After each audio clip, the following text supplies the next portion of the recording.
can't kill me was one of my rules. So if you're gonna kill me, then let me decide how I want to do this. And so I came up with the idea with my cigar to sit on the throne and let them flame me, and then they built a head so that it starts to melt. So that was cool. So I said, okay, I'll go out that way. I'll go down, with some pride and some dignity. But all the fights were great. I mean, um, the fights were set up by the stuntman, and the great thing about their stuntman, which may not be such a great thing, these guys, man, they do anything without a lot of rehearsal, without a lot of mats. They'll jump out of a window just to show you they can. 2 stories, land on their feet and say, "How you like that, Hammer?" Oh yeah, that was good, man. Come on. Can we wait till we get the camera? Stuntmen over there. I mean, they're some kind of different kind of group over there, man. But they're serious, and they take pride in what they do, and they have less injuries and don't get as hurt as much as our American stuntmen over here. It would take 2 hours to prepare a stunt to jump in a bag 3 stories into an airbag, and you got 20 guys standing around the airbag and 2 guys holding on to him, giving him a pep talk. And that takes an hour to do. I said, no, I ain't. Not over there. The stuntman put together the fights. We're down in the underground fighting the mole man. It was a lot of good fights, a lot of good fights, and it was a combination of martial arts and street fighting, which is better because at that time everybody was high on Bruce Lee stuff.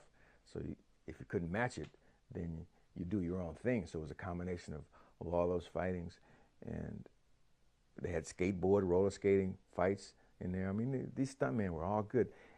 Each stuntman that you saw here doubled every fight. So if you saw them fight one time, they came back dressed as mole men in another fight, and then when they fight again, they came back dressed as somebody else. It was like 6 guys that really did all the fighting, man. These guys were sensational. Yeah, I worked with them, and I brought them in all the films that I did. I did my films when I worked there. Mr. Mean, they were there. When I did Foxtrap and The Messenger, I hired these same stuntmen. I must have killed these guys at least 8 times, man. I mean, all these stuntmen, I've killed them all, Same thing here when I work with stuntmen. I think ain't many stuntmen that I haven't killed 5 times.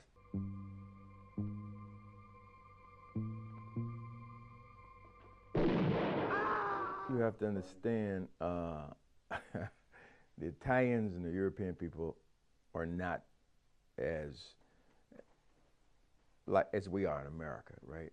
They had our special effects guy was named Bombado, or Bombardado, which means that if he tells you it's going to be a little hit, close your eyes and hope that it's going to be a little hit, because they go all out. If they put a hit on you, it's going to be a hit. It's going to boom. You better have some protection, because they go all out, and they don't measure. They don't have this stuff pre-made when they have explosions and stuff. He makes it on the spot. So he just said a little powder here, a little more powder here. Maybe I better put a little more in there. Yeah. So an explosion is an explosion. These fire things, these were real fire, and what happens is not the flame that got you, but the stuff that burns in the flame. It's like a gel. This stuff comes out and it hits you and it sticks on you and it continues to burn. So they had a few accidents, nothing serious. They got pretty close to me. It got kind of hot, but I wasn't there when the head was melting, thank goodness.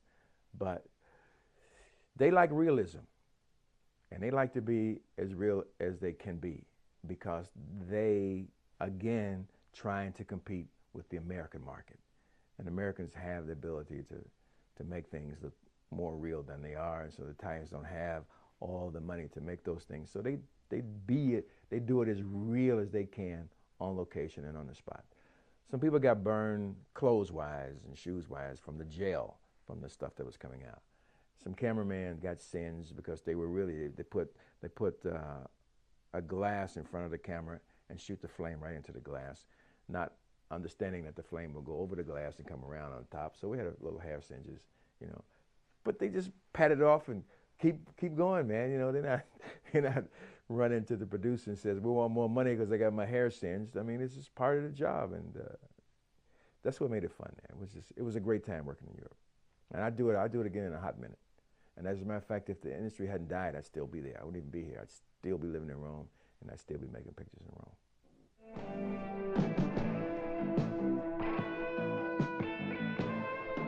What I learned, again, was you don't need a lot of money to make a good film. A good film starts with the people and starts with the understanding of what you're trying to do in the film. It has to do with characters. You can have $600 million and make a film and have all the bombs like you have in America, which means you don't care about the people in the film. All you do is watch the effects. And the effects, to me, is not what makes a movie. It's the people that make the movie. The Europeans really concern themselves with the characters. Their casting is always good. The roles that they cast the person in is always good casting. So that's important. That's important in any film, whether it's low budget or high budget. In America, you just buy somebody. I mean, you buy the A actor of the month, right? And you put a square peg in a round hole, and you think it's going to work because you made the movie for $90 million. But that's not true. And so when you do small budget films, you have to take more in consideration who is playing the part and how they intend to play it, because you have to make that person interesting all the time. If you got a lot of money, you make everybody else interesting. You blow up cars, you blow up buildings, you blow up planes, you blow up ships. That becomes the most interesting part of the film. It's like Twister. I mean, we watch Twister. I mean, why would you care about two people chasing the goddamn Twister? You know they're going to get caught up in it and get killed. So how can you have sympathy for somebody who says, oh, look, there goes one. Let's go drive in the middle of it. You go, are you crazy? Go the other way, man. How should I sit there and be caring about you while you knowing full well you heading for this Twister? No, I mean, but they put 2 stars in the role, and they think you're supposed to care. And you have the flying cow that's on a rotisserie board, man, that goes around. And so, I mean, hey, you take what you have and you make the best of it. And when you do low budget films, that's exactly what you have to do, and that's exactly what you must do. European films are that way. Low budget films here are that way. I'm a low budget filmmaker. You gave me $20 million, I'll make you 10 films and give you 10 back.